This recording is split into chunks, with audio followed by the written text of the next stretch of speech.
Hello friends, स्वागत है आपका एक बार फिर से आपके अपने लीगल चैनल सोच पर प्रहार में। दोस्तों, इस चैनल पे जैसे आप जानते हैं डेली लेटेस्ट अपडेट्स आपको मिलते हैं।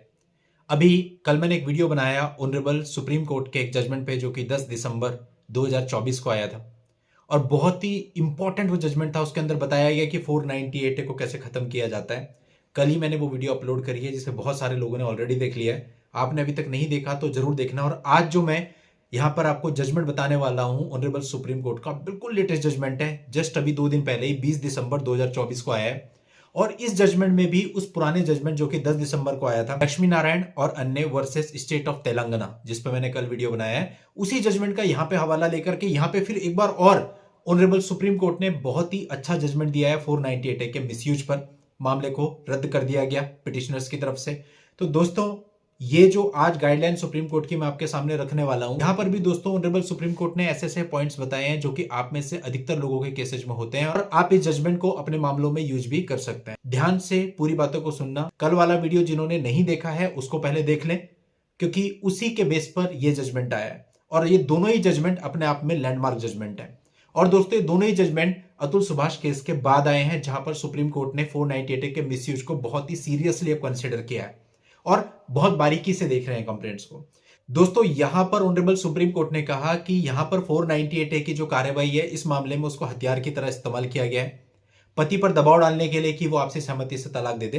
अब दोस्तों, यहां पर पिटिशनर सबसे पहले गए थे बॉम्बे हाई कोर्ट की औरंगाबाद बेंच में इसको क्वैश कराने के लिए। वहां पर इनकी क्वैशिंग रिजेक्ट हो गई, यानी बेंच ने क्वैश करने से मना कर दिया। उसके बाद ये लोग आए ऑनरेबल सुप्रीम कोर्ट में। तो अब ऑनरेबल सुप्रीम कोर्ट मामले की सुनवाई कर रहा था और उस पर बहुत ही गहनता से बारीकी से विचार कर रहा था। विचार करते हुए कुछ चीजें प्रकाश में आई, जैसे कि जो पत्नी थी उसने माता पिता पर यह भी आरोप लगाया था कि इन्होंने मिलावटी भोजन मुझे खिलाया और मजबूर किया वो भोजन खाने के लिए और उससे मेरा गर्भपात हुआ। यानी 312 और 313 आईपीसी के सेक्शन भी इसमें लगे थे।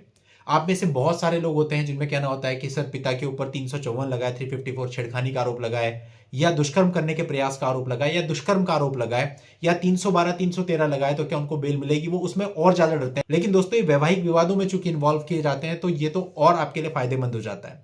तो देखिए, यहां पर माता पिता पर 312 313 जैसे सेक्शन लगे थे, लेकिन उसके बाद भी कोर्ट ने कितनी बारीकी से इसकी जांच करी। अब पहली चीज जो कोर्ट ने पकड़ी वो ये पकड़ी कि जो शिकायत है, वो जो घटना दिखाई जा रही है, उसके 2 साल के बाद दर्ज कराई गई है। यानी जो कथित घटना है गर्भपात कराने की, मिलावटी भोजन खिलाने की, यह है 2016 की।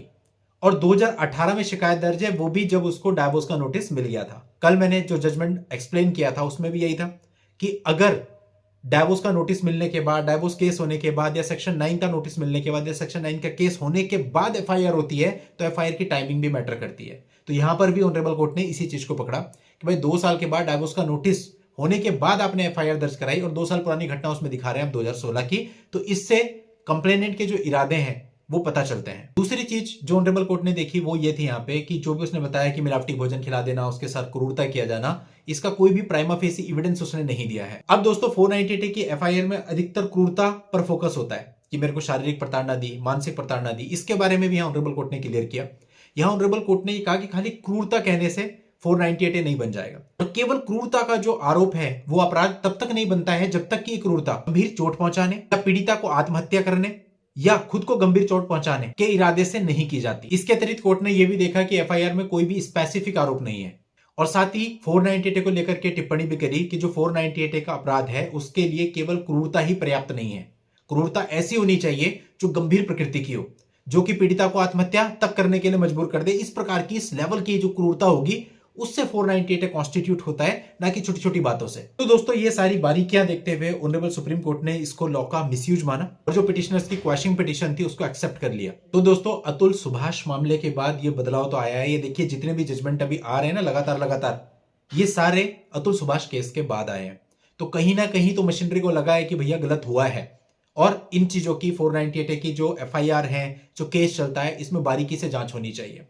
अभी इसके बाद एक और वीडियो मैं आप लोगों के लिए पोस्ट करने वाला हूं।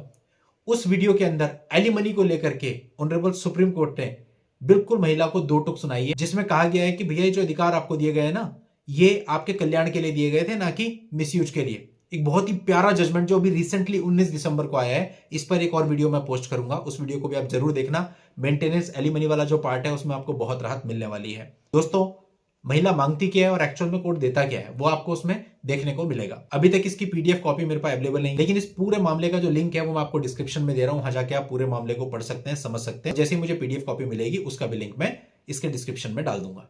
तो चलिए दोस्तों, आज के इस वीडियो में इतना ही। नेक्स्ट वीडियो में नई जानकारी के साथ मैं आपसे फिर मिलता हूं, तब तक के लिए goodbye and thank you for watching. Take care.